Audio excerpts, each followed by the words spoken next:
સુરત શહેરમાં આગામી મહોરમના તહેવાર નિમિત્તે નીકળનાર તાજિયા રોડ પર ખુદ પોલીસ કમિશનર અનુપમસિંહ ગેહલોતે અધિકારીઓ સાથે નિરીક્ષણ કરી રાઉન્ડ લીધો હતો। સુરત શહેરમાં આગામી 16-17 જુલાઈ 2024ના રોજ દર વર્ષની જેમ મુસ્લિમ સમુદાય દ્વારા મહોરમમાં તાજિયા જુલુસનું આયોજન કરવામાં આવનાર છે, જેને લઈને પોલીસ કમિશનર અનુપમસિંહ ગેહલોત દ્વારા કાયદો વ્યવસ્થાના પ્રશ્નો ઊભા ન થાય તે માટે તાજિયા કમિટી સાથે મીટિંગ યોજી હતી। ત્યારબાદ ખુદ પોલીસ કમિશનર તાજિયાના રૂટ પર ફૂટ પેટ્રોલિંગ કરી હતી। સુરતમાં મહોરમના તહેવારને લઈને પોલીસની તમામ તૈયારીઓ પૂર્ણ થઈ છે। પોલીસ કમિશનર અનુપમસિંહ ગેહલોતે ભાગળ 4 રસ્તા ઉપર અધિકારીઓ સાથે રાઉન્ડ પર નીકળ્યા હતા। શાંતિપૂર્ણ માહોલમાં મહોરમનો તહેવાર યોજાય તે માટે તૈયારી કરી હતી। તાજિયા જુલુસ દરમિયાન તમામ રસ્તા પર ચુસ્ત પોલીસ બંદોબસ્ત ગોઠવવામાં આવશે।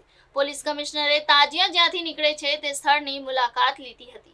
ભાગળ 4 રસ્તા પર અમે લોકો જો આવતીકાલે કતલના રાત મોહર્રમના તહેવાર નિમિત્તે અને પરમ દિવસે જો એ મોહર્રમમાં તાજિયાના જો જુલુસ નીકળવાના છે આ વિસ્તારમાં, તો બધા પોલીસ અને અમે લોકો બધા પેટ્રોલિંગમાં ફૂટ પેટ્રોલિંગ જગ્યાઓ ઉપર અંદર ગલીઓમાં ક્યાં જશે, કઈ રીતે રૂટ રહેશે, અમારા ડાયવર્ઝન ક્યાં કરવાના છે એના બધા સમીક્ષા કરવા માટે બધા અધિકારીઓ અને માણસો અહીંયા આવ્યા છે।